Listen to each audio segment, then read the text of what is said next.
Hi guys, I'm so sorry it's been so long since I made a video. I've just been doing so many other things and just been going and doing all this crazy stuff, and so I apologize that it's been so long, but I'm gonna try and make up for it with this video, and hopefully I can get one more in before Christmas comes around, but I can't guarantee anything. I know, as I mentioned in my last video, that I was going to have a guest, and he will definitely be joining me. We just have to figure out when to do the video because we have to find a good time. So anyway, um, but today what I wanted to talk about is I think in this world there's a lot of conflict over lots of different topics in the Bible, and one of them that I continue to keep finding is with anger. What is that supposed to look like, and does God mean for us to have anger, or can we be mad at a person, or um, what exactly, because I've heard of Christians before who believe that you should just never be angry. And of course, like it talks about in Romans, we shouldn't just put these stumbling blocks up for each other and constantly be debating every biblical topic, because there are some of us who just believe other things. And, like I mentioned in a previous video, we all have the same Bible, but I think sometimes we can translate things a little differently, and it's not worth losing relationships over. But I'm just going to bring up what my opinion and my thought is on what the Bible talks about when it talks about anger. So one thing you might notice is my t-shirt. It's kind of different than what, the type of things that I normally wear. And I don't know if you can tell, but it says afflicted. And basically this t-shirt just represents like sin, and just how we're covered in the blood of our sin, or at least were before we became believers. And even though we continue to sin every day, God can completely cleanse us from that. But anyway, so with this t-shirt, it kind of made me think, like, alright, well, does God want us to be angry about things, and, should we take part in harsh things? Kind of like if you look at this shirt, it's not beautiful and lovely and rainbows and butterflies, but somehow it's not a bad thing. It's just showing what Christ has done. And when it comes to anger, a lot of people, you can think to yourself, oh, well, Christians should only always be at peace and have love and joy and all those things. And that is very important. In my opinion, though, I feel like with anger, you have to look at where you're directing it. Because I know you've heard this a lot before, but like even Jesus was angry about a lot of things. But you have to ask yourself, what was he angry at? And it's listed in at least one of the Gospels, I know that, where Jesus goes into the house of the Lord, and all these tax collectors and people are selling their merchandise inside the house of God. And Jesus becomes really, really angry and starts turning over the tables, and people's things are destroyed and things go everywhere, and Jesus is saying that you will not buy and sell, you will not do these types of things in my Father's house. And you kind of say, whoa, that's a little harsh there. And then, you could also say, oh, well, obviously that makes sense. I mean, like I wouldn't go and do that. You might think to yourself, well, of course, everyone knows you wouldn't go and do all that type of selling or just whatever in the house of God. But then we could look at things like when someone really annoys us or really upsets us, like, do we feel, like, are we allowed biblically to feel angry against them? Or do we just, have to cover everything with love and joy and peace? So my opinion is this. I think that you can be angry as long as your anger is directed towards your hate for sin. Even God hates sin. We are told to hate the darkness and these types of things. And if someone annoys you or upsets you, I think that you just really have to say, okay, even though it looks like it's the person annoying me, it's just that person being tempted by darkness to do something, and then they decide to take it. And by the way, a lot of times I call Satan darkness, But anyway, so a lot of times people will get tempted, and really what we should be angry at is the tempter, not the person that decided to take the temptation, because they never would have done anything wrong if there wasn't something there, um, to make them do something bad in the first place. So, I think just directing your anger towards your disappointment, hate to sin.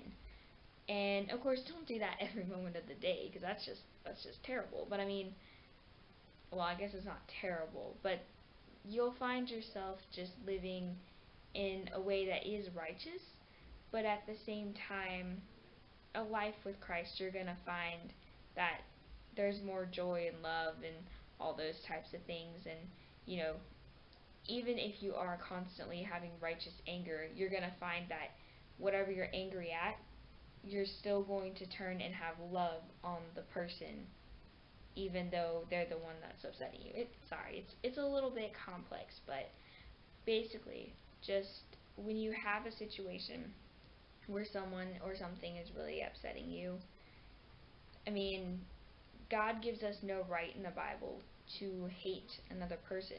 Love your neighbor as yourself is the second commandment.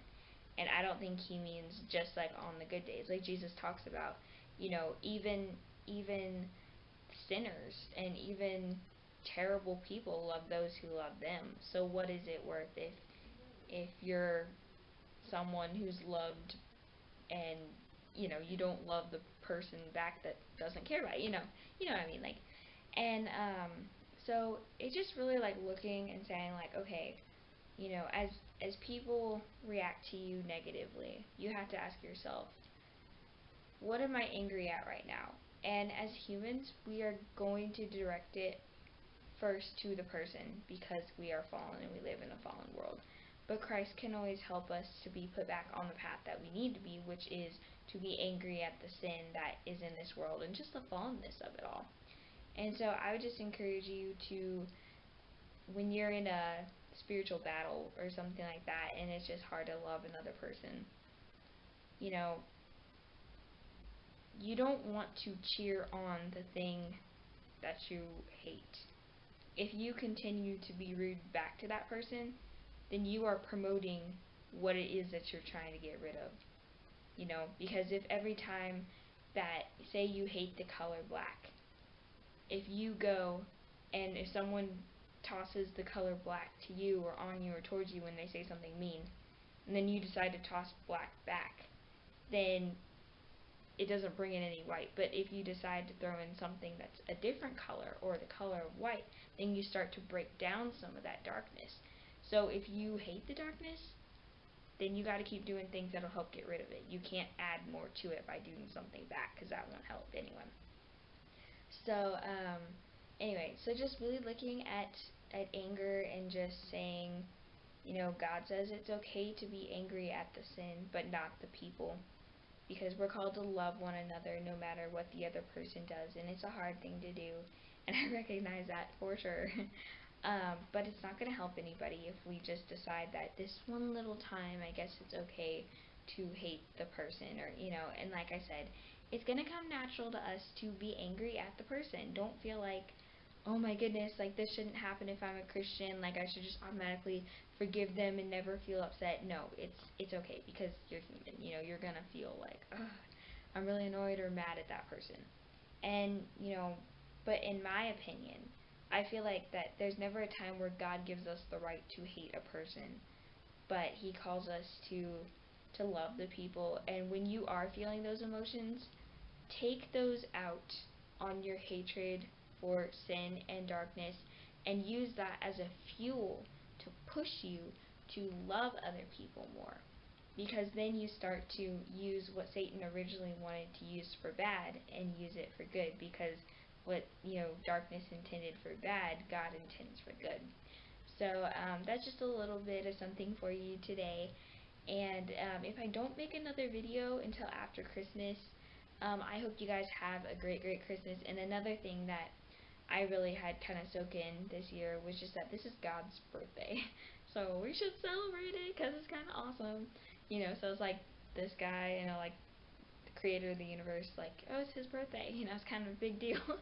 So I've just been trying to learn more to, like, be more excited about it and happy and just, like, really giving to other people and just really trying to soak that in, that it's God's birthday.